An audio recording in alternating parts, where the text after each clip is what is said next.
Floor पे ना रख के ग्राउंड फ्लोर पे रखिए। अब आता है 10th क्वेश्चन, या फिर रैंप या लिफ्ट वगैरह बनवाइए स्कूल में। विच of the following is not an identifying characteristic of students with creativity. वो बच्चा जो कुछ नया कर सकता है उसके बारे में कौन सी एक बात सही नहीं है, नॉट लिखा हुआ है। जब क्वेश्चन में नॉट लिखा हो, लीस्ट लिखा हो, एक्सेप्ट लिखा हो, कान ऐसे खड़े करने हैं 3 इडियट वाले, और बहुत ही ध्यान से उत्तर करना है, आपका 1 नंबर खतरे में आ सकता है। क्वेश्चन इजी होता है बट हम गड़बड़ कर देते हैं क्वेश्चन सॉल्व करने में। लाइक शेयर कर दो यार खुशी खुशी, आज बैक टू बैक क्लासेस चल रही हैं और एनर्जी ऑलरेडी, मजा आ रहा है लेकिन डिस्कशन में, बहुत दिनों बाद रेगुलर क्लासेस शुरू हुई हैं।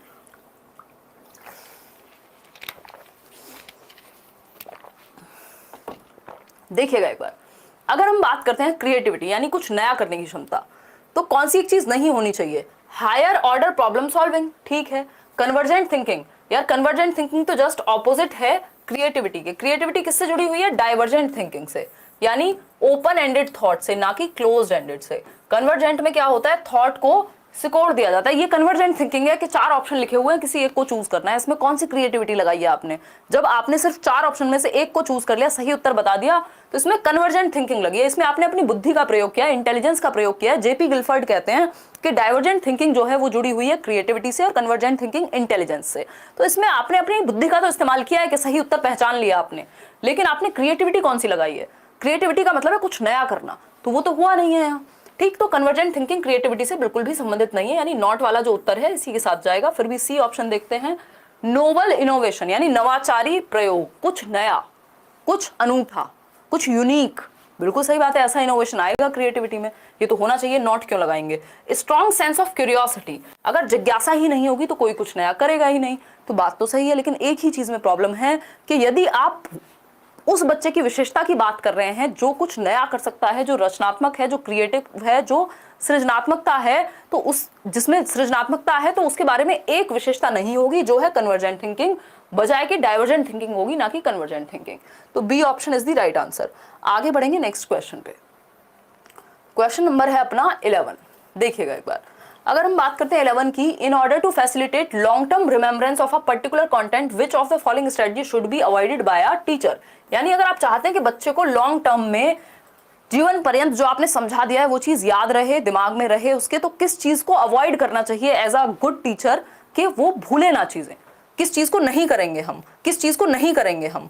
अप्लाइंग निमोनिक्स, निमोनिक्स तो याद करने में सहायता देते हैं, इसीलिए तो मैं बहुत सारी थियरीज में निमोनिक्स यूज कराती हूँ ना, है ना। जैसे आज भी हम जब बेंड्यूरा की थियरी पढ़ रहे थे बैचेस में, तो मैंने कहा था ARPR से याद रखना है, या यूट्यूब पे भी जिन्होंने पढ़ी होगी तो ARPR में बहुत निमोनिक्स का प्रयोग करती हूँ, आप देखते होंगे अलग अलग थियरी में, क्योंकि इतनी थियरीज हैं कैसे याद रखोगे। SPF किससे संबंधित है? SPCF प्याजे से संबंधित है, तो ये निमोनिक है। S for sensory motor, P for pre operational, C for concrete operational, F for formal operational.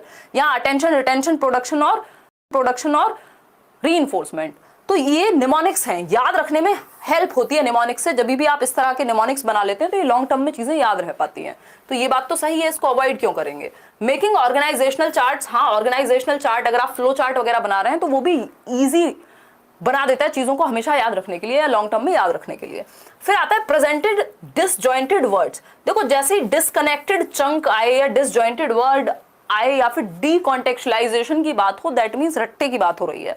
अगर आप डिसजॉइंटेड वर्ड्स को, यानी जिनका आपस में कोई कनेक्शन ही नहीं है, उनको प्रेजेंट करेंगे तो वो कहां से याद रहेंगे? जो रियल मीनिंग जिससे कनेक्ट ही नहीं हो पा रहा, मतलब रट्टा लगा है, ठीक। तो C option is the right answer, क्योंकि इस चीज को अवॉइड करेंगे कि हम डिसजॉइंटेड कनेक्ट या डिसकनेक्टेड वर्ड्स को, डिसकनेक्टेड चंक्स को जोड़ें, ये अवॉइड किया जाएगा। इमेजरी का यूज करना चाहिए, पिक्चर्स का यूज करना चाहिए। पिक्चर्स के साथ यदि हम किसी चीज को एसोसिएट कर देते हैं, मैंने जिन थियरीज में आपको प्याजे की, वाइगॉस्की की पिक्चर्स दिखाई, आपके दिमाग में बैठ गई होंगी।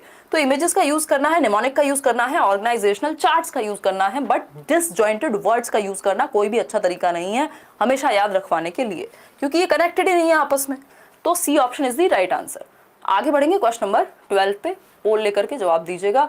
क्वेश्चन नंबर 12 है, students learn better when material to be learned is, यानी बच्चे बेहतर तब सीखते हैं जब जो मटेरियल है, यानी जो सिखाया जाने वाली सामग्री है, वो कॉम्प्लेक्स एंड एक्सटेंसिव हो।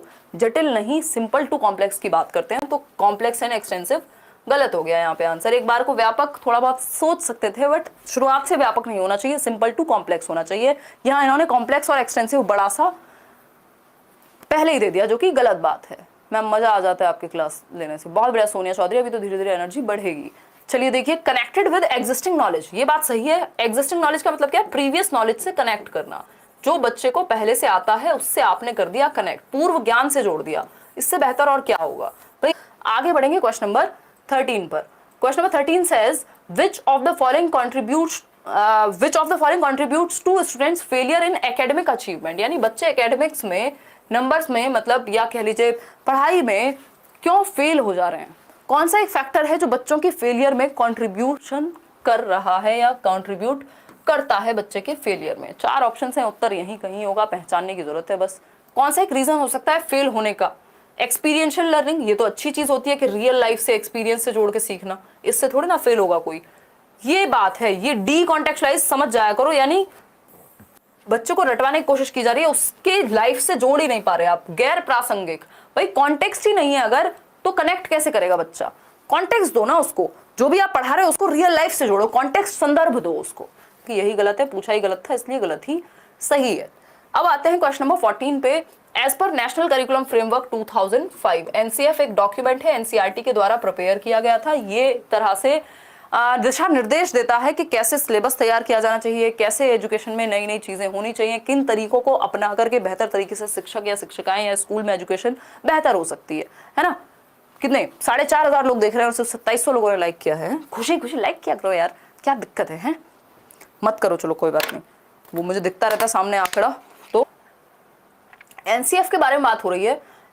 एनसीएफ के अकॉर्डिंग बच्चे क्या हैं? पैसिव हैं। बच्चा कभी भी पैसिव किसी भी पॉलिसी के अनुसार नहीं हो सकता। बच्चा हमेशा एक्टिव होगा, निष्क्रिय नहीं होता, बच्चा सक्रिय होता है। ठीक है।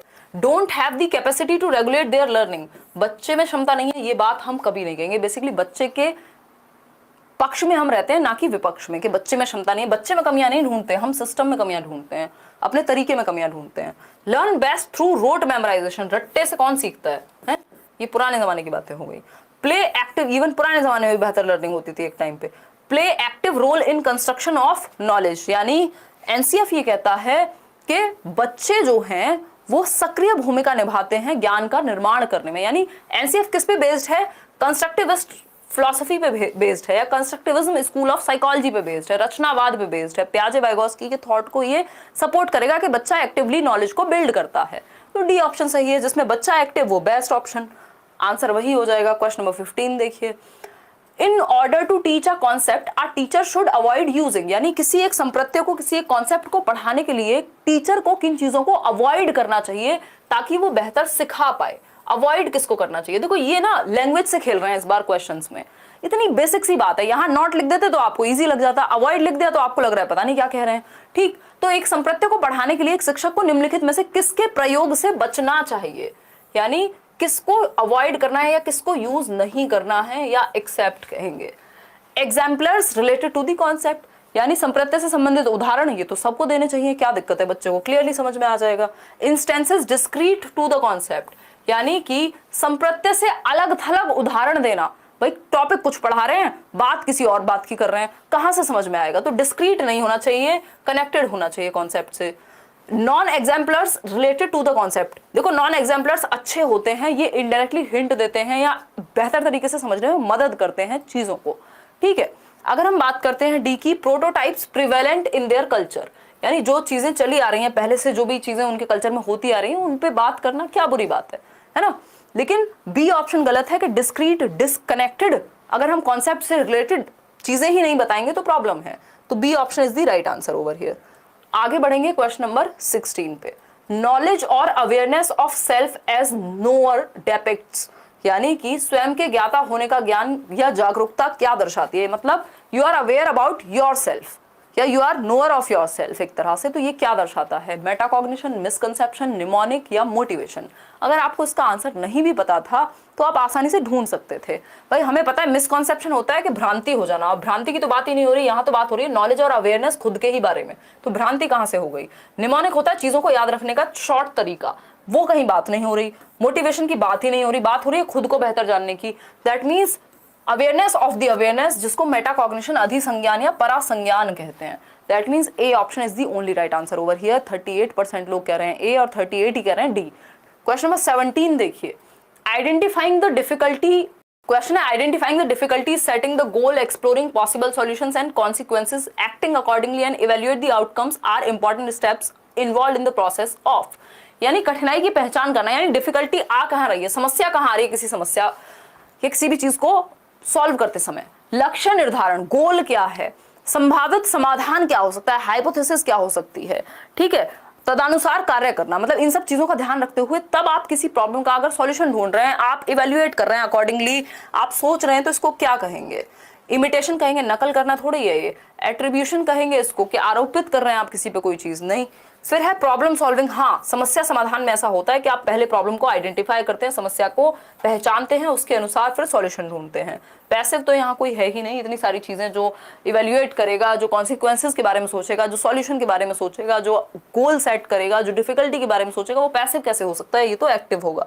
तो ये समस्या समाधान का ही हिस्सा है, ये जो पूरा स्टेटमेंट था। क्वेश्चन नंबर 18 देखिए, लास्ट 3 क्वेश्चन बचे हैं आपके। एक स्टेटमेंट है exploring and discussing misconception in meaningful and teaching learning process.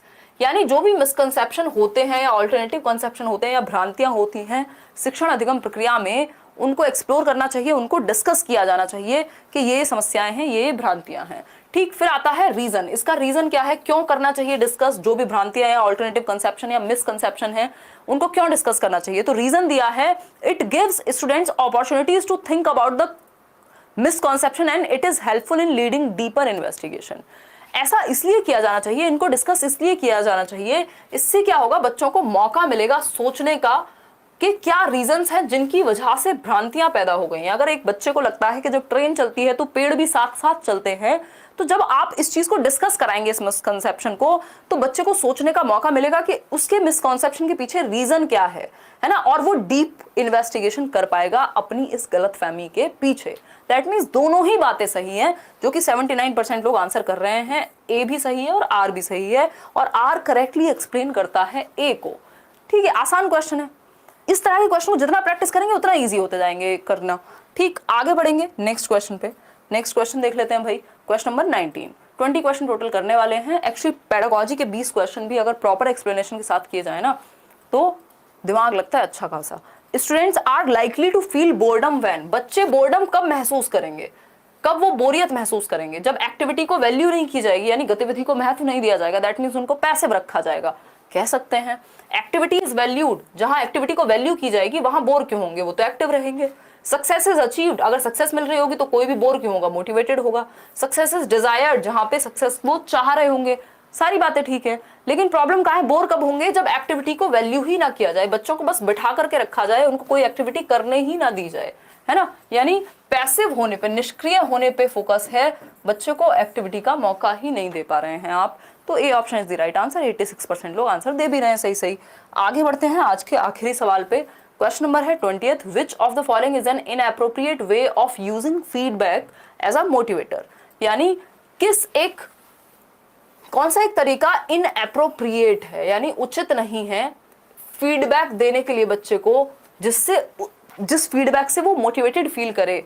यानी कौन सा एक तरीका बच्चे को मोटिवेट नहीं करेगा। यदि आप किस एक तरीके से फीडबैक देते हैं तो बच्चा मोटिवेटेड होने की बजाय डीमोटिवेट हो जाएगा।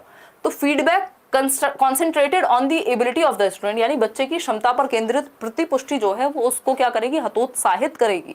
बाकी ऑप्शंस देख लेते हैं। Feedback focused on the process of an activity, किसी एक एक्टिविटी पे फोकस्ड अगर फीडबैक दे रहे हैं तो बच्चा बेहतर सीख पाएगा। हाँ, कह सकते हैं इस बात को भी। फिर क्या आएगा नेक्स्ट, ये कौन शायर बन रहा है यहाँ पे, गौरव गौतम कह रहे हैं उसी जगह पर जहाँ कई रास्ते मिलेंगे, पलट के आए तो हम तुम्हें पहले वहीं मिलेंगे। अच्छा, ये तो तहजीब हफी है। पढ़ाई पे ध्यान लगा लो, संडे को क्या करो, ऐसी बातें हैं। सारी आशिकी निकल जाएगी पढ़ाई ठीक से नहीं होगी तो। मैम नोट्स PDF हिंदी में कैसे मिलेंगे, कौन से वाले दीपक? देखिए, feedback focused on the process of an activity, गतिविधि की प्रक्रिया पर। हाँ, बिल्कुल सही बात है। फीडबैक, जो एक्टिविटी चल रही है उसके बेसिस पे फीडबैक देना। मान लो किसी एक्टिविटी या एक्सपेरिमेंट करा रहे हो बच्चे को, तो उसके बेसिस पे फीडबैक दे सकते हो। ठीक है जी बात। फिर आती है बात यहाँ पे feedback in descriptive style related to students work, यानी आप प्रॉपर डिस्क्राइब कर रहे हो बच्चे के वर्क के अनुसार, फीडबैक दे रहे हो उसको। Feedback without referring to comparisons with other students, आप दूसरे बच्चों से कंपैरिजन नहीं कर रहे हो, उसकी एक्टिविटी बेस्ड फीडबैक दे रहे हो। तीनों बातें सही हैं, सिर्फ एक बात गलत है यहाँ पे, जो कि है हमारी ए ऑप्शन कि फीडबैक किसके बेसिस पे, बच्चे की क्षमता के बेसिस पे, कि तुम्हारे बस का है कि तुम्हारे बस का नहीं है, अरे ये तो तुमसे होगा ही नहीं, इस तरह के फीडबैक देना नेगेटिव है, इनएप्रोप्रिएट है, उचित नहीं है।